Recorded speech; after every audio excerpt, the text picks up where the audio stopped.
We're here because free speech is under attack. We're here because people are being convinced that socialism works.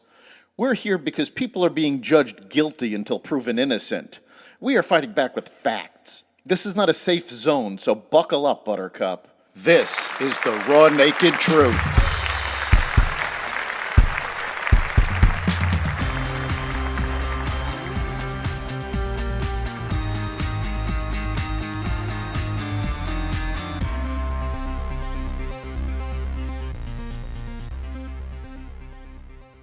More attempted terrorist attacks, positive economic news, impeachment inquiry moves forward, and more. Welcome to the Raw Naked Truth. I'm your host, Eric Lopkin, and here's the news you need to know. Authorities in Denmark, Germany, and the Netherlands on Thursday arrested 7 people, including 4 suspected Hamas members, on suspicion of plotting terrorist attacks on Jewish institutions across Europe. 3 of the suspects were detained in Berlin, while 1 was arrested in the Netherlands. The 4 suspected Hamas members have close ties to the leadership of the Palestinian Islamist terrorist group's military branch, according to German prosecutors. The arrests came as Israeli forces battle Hamas in the Gaza Strip. The attempted attack on European targets highlights the fact that Hamas wants to eradicate the Jewish people and that their attacks have nothing to do with any perceived oppression of the Palestinian people. A recently released Hamas hostage's revelation of sexual violence against her fellow captive appears to refute anti-Israel progressives who tend to downplay or dismiss terrorist atrocities. Chen Goldstein Almag, age 48, was held hostage by Hamas with 3 of her children for 51 days following the Palestinian terrorist group's October 7th attack. Her husband and eldest daughter were murdered by Palestinian terrorists during the attack. Goldstein Almag and her children were released by the terror group, and the wife and mother gave an interview with the Israeli press on December 11th about her time as a hostage. During her interview, Goldstein Almag revealed she heard first-hand accounts of sexual violence from other female hostages by their Hamas captors. I heard the testimony directly from girls and heard things secondhand, Goldstein Almag said.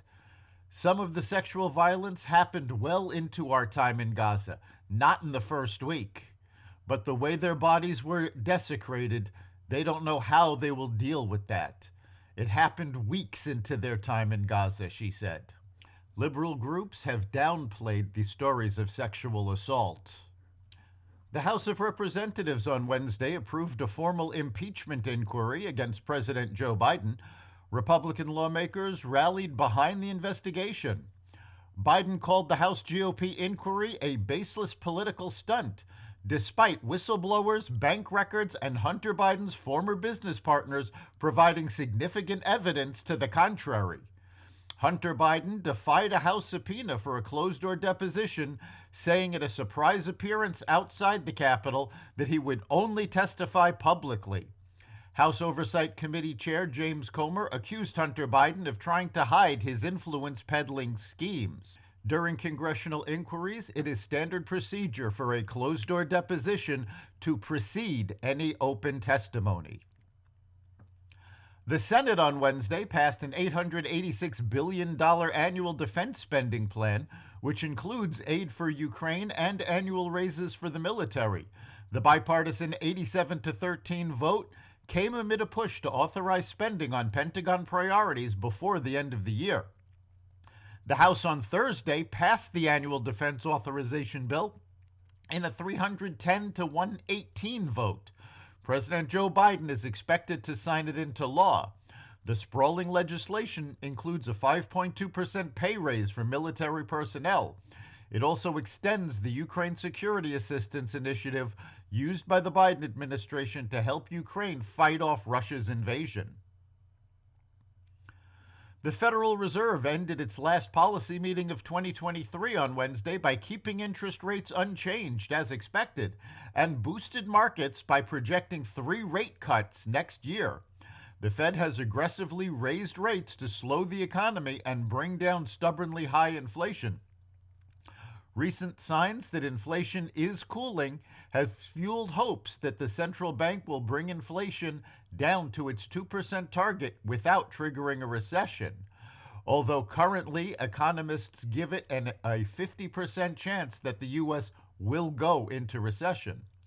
Fed Chair Jerome Powell said after the meeting that the Fed's historic tightening of monetary policy is probably over now that inflation is coming down faster than anticipated and the time for reducing borrowing costs is coming into view. Gasoline prices have fallen to their lowest level this year, according to AAA. The national average price for a gallon of gas as of Tuesday was $3.13, down 9 cents from last week's average.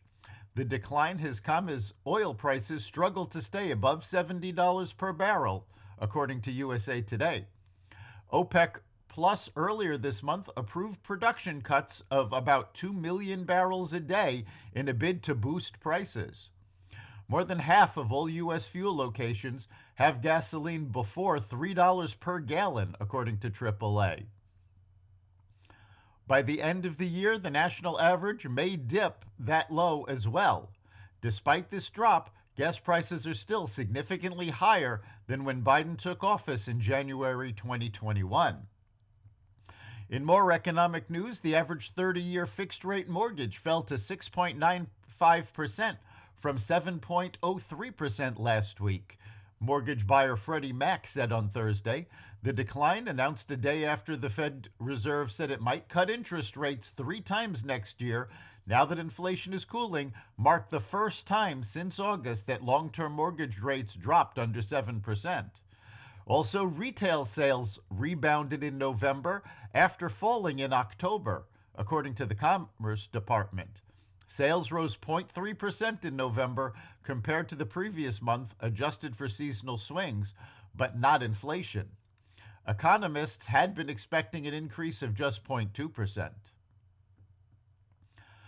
Boston's Democratic mayor has come under fire after she sent out invitations for a holiday party intended only for minority city councilors.